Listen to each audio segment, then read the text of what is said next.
Duty سے مہتاب سیدھا ہسپتال آیا تھا، جہاں سامنے وہ سونے میں مصروف تھے۔ وہ ہمیشہ اس کے سونے کے بعد ہی کمرے میں آتا تھا۔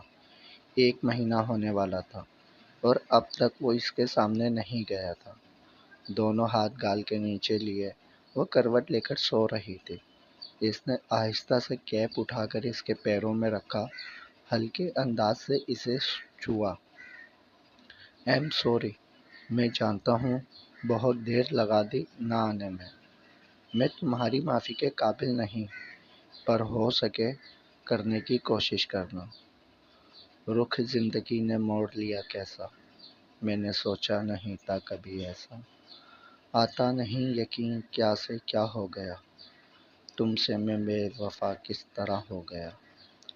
انصاف کر دو مجھے معاف کر دو، اتنا ہی کر دو کرم۔ دل دے دیا ہے جہاں تمہیں دینے، دگا نہیں کریں گے صنم"۔ اس کے پیروں کو ہونٹوں سے چھونے لگا تھا۔ پیروں پر لگے زخموں کے نشان اسے اور شرمندہ کر گئے۔ اس کے چہرے کی جانب آیا، مسکرا کر اسے دیکھا، اس کے گال پر ہاتھ رکھا۔ "آئی لو یو"۔ دوبارہ مت کہنا کہ میری شادی کسی اور سے کروا دو گی۔ تم واپس آ گئی ہو نا، تو کسی اور کا سوال ہی پیدا نہیں ہوتا۔ اس کے گال کو ہاتھ کی پشت سے سلانے کے بعد وہ وہیں اس کے پاس ہی بھوکا پیاسا بیٹھ گیا تھا۔ اور یہ منظر کھڑکی سے منال نے بھی دیکھا، جس کا دل ٹوٹ چکا تھا، چہرہ آنسوؤں سے تر ہو گیا تھا۔ وہ آنسو پوچھتی ہسپتال سے باہر نکل گئی۔ فٹ پاتھ پر بیٹھی رونے میں مصروف تھی۔ کتنی قریب آ کر خوشیاں دور ہو گئی تھیں۔ "سر، صبح 8 بجے آپ کی امریکہ کی فلائٹ ہے۔ 12 بجے کے قریب مسٹر میتھیو کے ساتھ آپ کی میٹنگ ہے"۔ علیم گاڑی ڈرائیو کرتا نعمان سے باتیں کر رہا تھا، جو فائل پر جھکا اثبات میں سر ہلا رہا تھا۔ علیم مسکرا کر گاڑی ڈرائیو کر رہا تھا جب نظر سڑک پر دوڑنے لگی۔ وہ مسکرا کر اسپتال کی شاندار عمارت دیکھ رہا تھا کہ مین ڈور کے باہر سسکتا وجود اسے ساکن کرنے میں کامیاب ہو گیا۔ گاڑی چلاتا وہ گردن موڑے اس روتے وجود کو دیکھ رہا تھا، جس کا رونا اسے حیرت زدہ کر رہا تھا کہ اچانک پیچھے سے نعمان نے گاڑی کا اسٹیئرنگ گھمایا۔ "علیم"۔ اس نے سامنے دیکھا تو ٹرک کو کراس کر چکے تھے۔ "دھیان کہاں ہے؟ ابھی ایکسیڈنٹ ہو جاتا"۔ "کیا دیکھ رہے تھے باپ"۔ وہ سخت لہجے میں پوچھ رہا تھا، جس پر وہ شرمندگی سے گردن جھکا گیا۔ "Sorry sir". اور دوبارہ ڈرائیونگ پر فوکس ہو گیا، مگر منال کا وہ سمٹا وجود بار بار اس کی آنکھوں کے پردے پر آ رہا تھا۔ ارمان شیرازی اپنے کمرے میں بیٹھا تھا۔ اس دن کے بعد سے وہ اپنی نارمل زندگی اور عیاشی سے کٹ کر رہ گیا تھا۔ اس کے سر پر بس ایک ہی جنون سوار تھا، اور وہ تھا دانیال کی موت۔ اسے اس کو موت کے گھاٹ اتارنا تھا۔ اب تو وہ ڈیوٹی پر بھی بحال ہو گیا تھا۔ نعمان نے بھی ارمان کو اس کی وجہ سے مارا تھا، اس کے بڑے بھائی نے۔ خود جو مرضی کرتا پھرے، پر جب میں کچھ کروں تو غلط۔ نعمان بھائی نے ہمیشہ میرے ساتھ ایسا ہی کیا ہے۔ اس کی آنکھوں کے سامنے پروجیکٹر پر کسی کی فیملی پکچر چل رہی تھی، جو چوری سے بنوائی گئی تھی۔ جوجو اور زیزی ارمان سے ملنے اس کے کمرے میں آئے کہ پروجیکٹر پر چلتی پکچر دیکھ کر رک گئے۔ "سر، یہ دانیال آفتاب کی فیملی ہے۔ یہ اس کی مدر ہے، جو نارمل ہاؤس وائف ہے۔ یہ اس کا باپ، جو ایک بزنس مین ہے، کپڑے کا کاروبار کرتا ہے۔ یہ اس کی 2 چھوٹی بہنیں ہیں، جو کالج جاتی ہیں"۔ امبر اور لائبہ کی تصاویر دیکھ کر جوجو زیزی نے ایک دوسرے کو دیکھا۔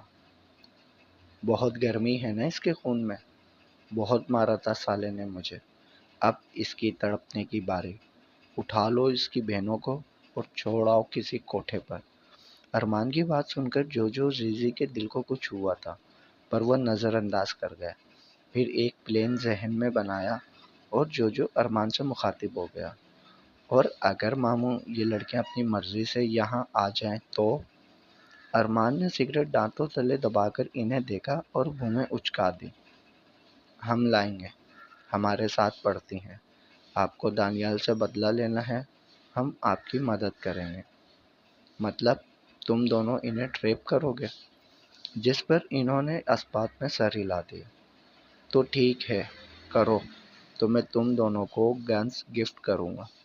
ان دونوں کی آنکھوں میں چمک اتر آئی تھی، مگر بچپنے کی حد میں جو یہ نہیں جانتا تھا کہ سچائی پتہ لگنے پر امبر دنیا سے ہر رشتہ توڑ جائے گی، اور نہ ہی زی کے لائبہ اپنا آپ بھول جائے گی۔ ہائی فائی کرتے وہ ان دونوں کو ٹریپ کرنے کے منصوبے بنانے کے لیے چلے گئے۔ پیچھے ارمان کے چہرے پر شیطانی مسکراہٹ آ گئی۔ نعمان کو چھوڑ کر آئے اسے 1 مہینہ ہو گیا تھا، اور اس 1 مہینے میں وہ اپنی طبیعت سے بہت بیزار تھے کہ متلی، چکر، زرد رنگ، وہ اپنی حالت سے ڈر رہے تھے۔ آج بھی وہ اپنے روم میں ہی بند تھے۔ اس کی روم میٹ اس کی منتیں کر رہے تھے کہ وہ اس کے ساتھ مال چلے، مگر وہ انکار کرتی جا رہی تھی۔ فریحہ پلیز یار، تمہاری طبیعت ٹھیک نہیں ہے، صرف اس وجہ سے سارا دن کمرے میں پڑی رہتی ہو، تھوڑا گھومو پھرو، مائنڈ چینج ہو جائے گا۔ اس کی بات سن کر وہ کچھ پل اسے دیکھتی رہی، پھر کچھ سوچ کر اٹھ گئے۔ مال میں بجھے بجھے دل کے ساتھ چیزیں دیکھ رہے تھے۔ پھر روم میٹ سے نظریں بچا کر اس نے کٹ خریدی، بیگ میں چھپائی، آگے بڑھنے لگی تو ایک سیلس مین پیچھے سے اسے دیکھنے لگ گیا۔ اس سے پہلے کہ وہ گرتی کسرتی سینے سے جا ٹکرائی، اس نے نظر اٹھا کر دیکھا تو وہ خون خوار نظروں سے سیلس مین کو دیکھ رہا تھا، جو ہڑبڑا رہا تھا۔ Sorry sir, are you blind? Can't you see my wife is standing over there? Sorry sir, I don't see her. مگر نعمان نے اسے پیٹنا شروع کر دیا تھا۔ وہ اس سے اپنی جان بخشی چاہ رہا تھا۔ پورے مال کی توجہ کا مرکز وہ دونوں بن گئے تھے۔ جب فریحہ نے اسے بازو سے کھینچ کر اپنی جانب کیا، جانور ہو تم، میری زندگی کی سب سے بڑی غلطی ہو تم، مجھے نفرت ہے تم سے، خدا کرے آج یا تو میں مر جاؤں یا تم مر جاؤ۔ اسے دھکا دیتی وہ وہاں سے چلی گئی تھی۔ نعمان نے بھی اسے روکنے کی کوشش نہیں کی۔ محبت کو ثابت کرنے کے لیے وہ اسے خود سے دور ضرور کر چکا تھا، مگر سائے کی طرح اس کے پیچھے بھی تھا۔ اس کی ناساز طبیعت کے بارے میں وہ جانتا تھا، اور من ہی من میں دعا کر رہا تھا کہ کاش کوئی خوشی آ جائے۔ ہاسٹل واپس آ کر اس نے سوالات سے بچنے کے لیے خود کو روم میں لاک کر لیا تھا۔ کافی دیر رونے کے بعد اسے جیسے ہی یاد آیا تو بیگ کھنگالا، کٹ نکالی اور ٹیسٹ کرنے چلی گئی۔ وہی ہوا جس کا ڈر تھا، وہ امید سے تھی۔ نعمان کی اولاد اس کے پاس تھی۔ اسے سمجھ نہیں آ رہا تھا وہ کیا کرے، خوش ہو یا افسردہ۔ اسی پریشانی میں اس کا سر درد کرنے لگا تھا۔ وہ بڑبڑانے لگی تھی، بچہ، یہ نہیں ہو سکتا، میرا فیوچر، میرا گول، سب داؤ پر لگ جائے گا اس بچے کی وجہ سے، اور گھر پر کیسے ثابت کروں گی؟ یہ جائز ہے؟ اس کا باپ نعمان شیرازی ہے، اس نے ماننے سے انکار کر دیا تو؟ اس نے فوراً سے فون ڈھونڈا، کانپتے ہاتھوں سے اس کا نمبر ملایا، جو مصروف انداز سے اٹھا لیا گیا۔ ہیلو نعمان۔ فریحہ کی آواز سن کر اسے جیسے حیرت کا شدید جھٹکا لگا۔ اس نے فوراً نمبر دیکھا۔ ہیلو فریحہ، کیا ہوا؟ اتنا ڈری ہوئی کیوں ہو؟ نعمان، مجھے تم سے ملنا ہے، پلیز مجھے ملنا ہے۔ اس کی تو جیسے عید ہو گئی تھی۔ میں آ رہا ہوں۔ فائل علیم کے منہ پر مار کر وہ بھاگ نکلا تھا۔ سر، فریحہ نے بلایا ہے۔ چیختا دوڑتا سیڑھیاں اتر رہا تھا۔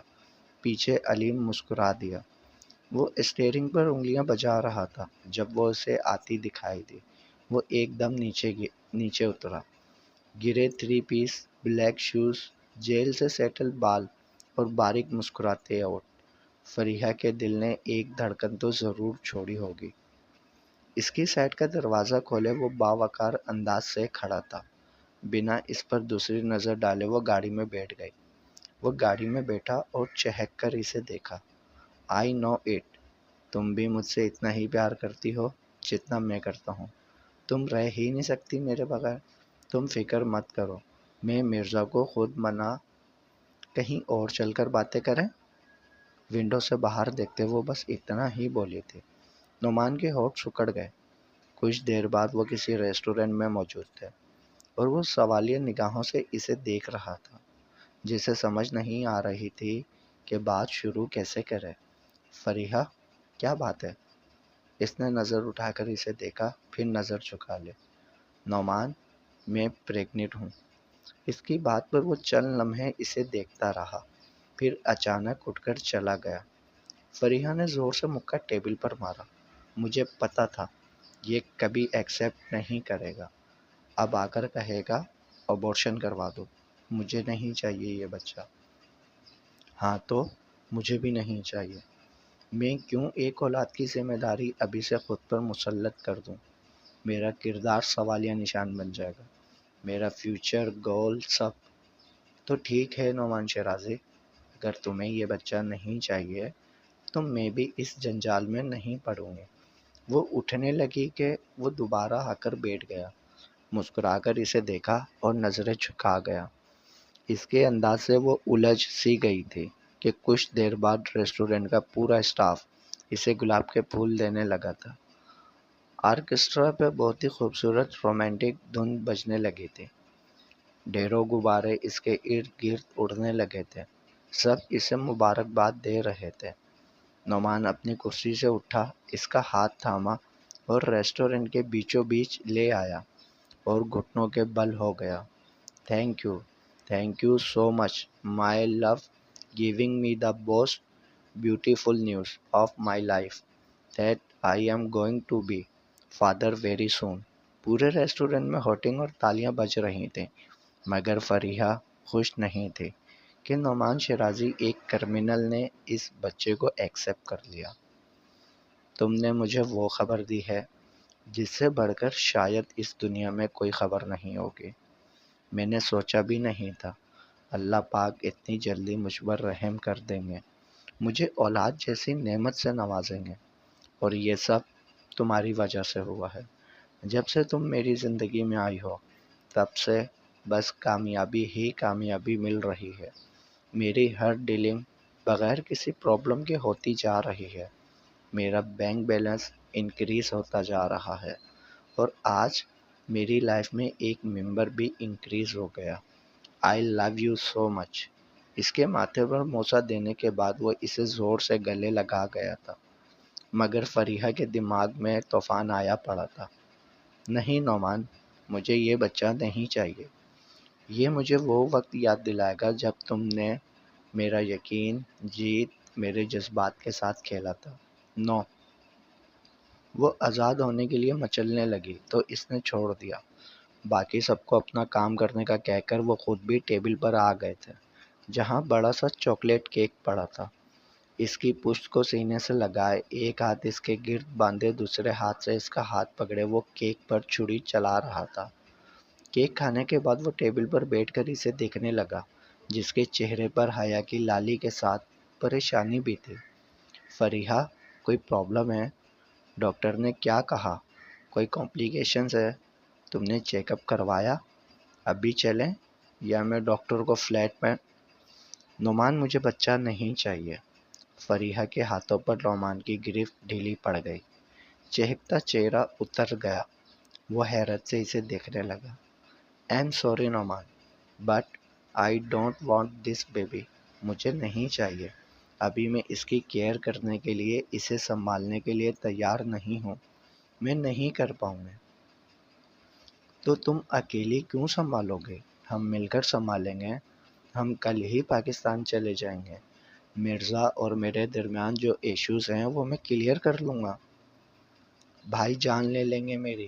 میں تو اس منحوس گھڑی کو کوس رہی ہوں جس دن میں اس کلب میں گئی تھی، آپ سے ملی تھی، نکاح کے لیے ہاں کیا تھا، آپ کا یقین کر کے اپنا آپ سونپ دیا تھا۔ اس کا ایک ایک لفظ نعمان کو دل پر وار کرتا محسوس ہو رہا تھا۔ اسے سمجھ میں نہیں آ رہا تھا وہ کیا کہیں۔ ہاں وہ گینگسٹر تھا، ہاں وہ غدار بھی تھا، ہاں اس نے کئی جانوں کا سودا کیا تھا، ہاں اس نے نوجوان نسل کو نشے کی لت پر لگایا تھا، ہاں وہ اپنے ملک کی جڑیں بھی کاٹ رہا تھا، مگر وہ فریحہ کے معاملے میں سچا تھا۔ وہ محبت کرتا تھا اس سے، اور اب بچے کی خبر کے بعد تو فریحہ کو چھوڑنے کا وہ تصور بھی نہیں کر سکتا تھا۔ کیا یہ اس کے گناہوں کی سزا تھی کہ اس کی بیوی اس کے آنے والی اولاد کو دنیا میں ہی نہیں لانا چاہتی تھی؟ کہیں سے کسی سسکتی ماں کی آواز آئی، مر جائیں ان کی اولادیں جو ہمارے بچوں کے قاتل ہیں۔ اس کا دل دہل گیا تھا۔ نہیں، دیکھو شادی جن حالات میں بھی ہوئی، مگر میں تو سچ میں محبت کرتا ہوں، تمہیں قبول کر رہا ہوں، تو کہاں مسئلہ ہے؟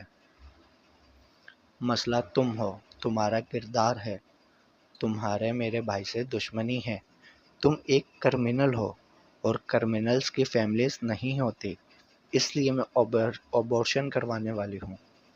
میں نہیں چاہتی تمہارے کردار کا سایہ اس معصوم جان پر پڑے۔ کل کو اسے کوئی پکار کر یہ کہے کہ تمہارا باپ مجرم تھا، قاتل تھا، غدار تھا۔ کیسی ماں ہو تم؟ کتنی آسانی سے تم نے اس معصوم جان کو ختم کرنے کا فیصلہ کر لیا۔ میں باپ ہو کر یہ نہیں سوچ سکتا۔ ٹھیک ہے، تمہیں بچہ نہیں چاہیے نا، تو ایک ڈیل کرتے ہیں۔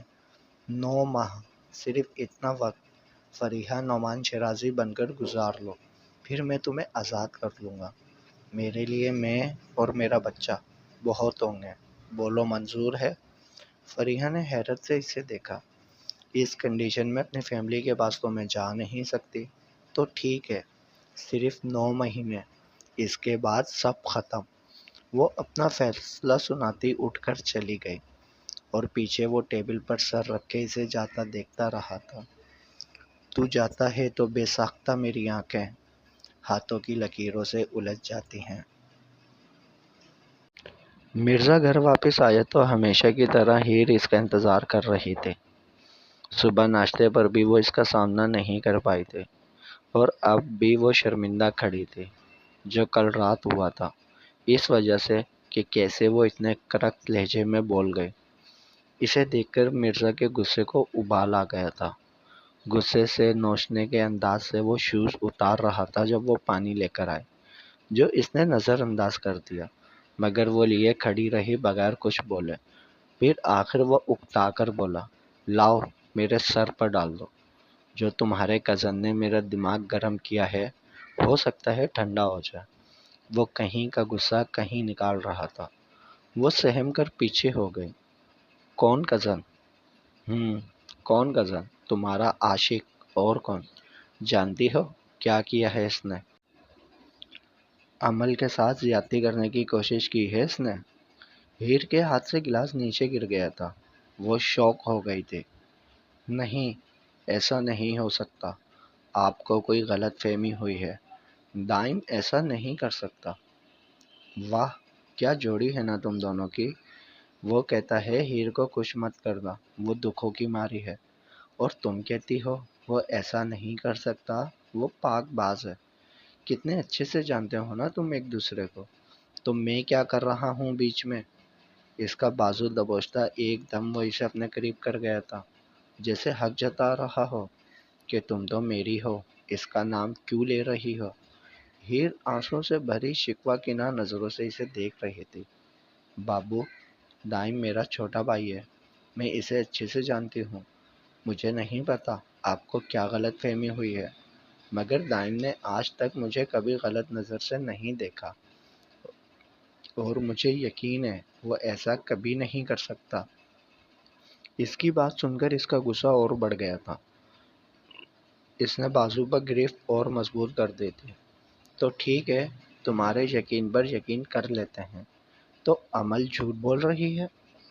ہیر نے سوالیہ نگاہوں سے اسے دیکھا۔ ہاں، وہ لڑکی عمل ہے، وہی بنی ہے اس کی حفظ کا نشانہ۔ وہ اس کا چہرہ دیکھتی رہ گئی تھی، پھر ہمت کر کے بولے، ہاں وہ جھوٹ بول رہی ہے، دائیں اس سے پہلے کہ وہ اس کا نام لیتی اس نے اس کے بال پکڑ لیے تھے۔ بہت یقین ہے اپنے دائیں پر، تو یہاں کیا کر رہی ہو؟ وہیں چھوڑ کر آؤں تمہیں؟ نکلو یہاں سے، جاؤ اس کے پاس۔ وہ اسے کھینچنے لگا تھا۔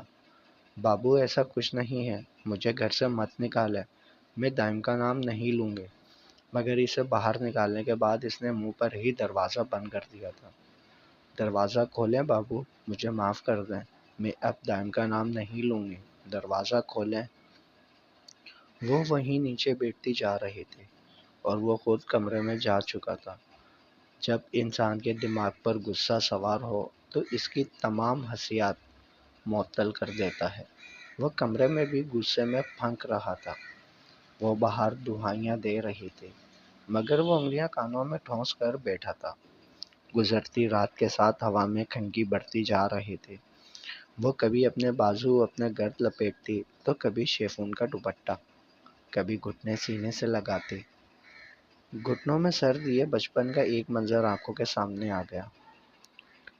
چاچی میں کچھ نہیں بتاؤں گی دادی کو، مجھے وہاں مت چھوڑ کر آئیں۔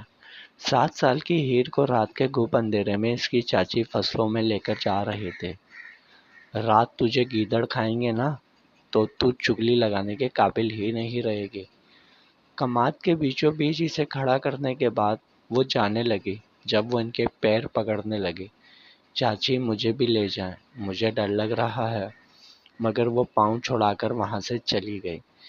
کماد کی کھڑی فصل میں ہیر لوگوں کی نظروں سے چھپ گئی تھی اور اکیلی بھی ہو گئی تھی۔ نیچے بیٹھتی وہ سر گھٹنوں میں دے کر چھپنے کی کوشش کر رہی تھی۔ کہیں دور کتے کے بھونکنے کی یا گیدڑ کے بولنے کی آواز آتی تو وہ ڈر جاتی۔ اور اب 14 سال بعد وہی منظر پھر ہوا تھا۔ اب بھی سر گھٹنوں میں دیے وہ کانپ رہی تھی، کچھ ٹھنڈ سے اور کچھ ڈر سے۔ اور مرزا غصے کے عالم میں نیند میں چلا گیا تھا، یہ بھول کر کہ کہیں کچھ رکھ بھی آیا ہے۔ جاری ہے بقیہ اگلے پارٹ میں۔ تمام پارٹس پڑھنے کے لیے چینل کو سبسکرائب کریں اور ویڈیو کو لائک ضرور کر دیا کریں اور کمنٹس میں اپنی رائے بھی بتائیں۔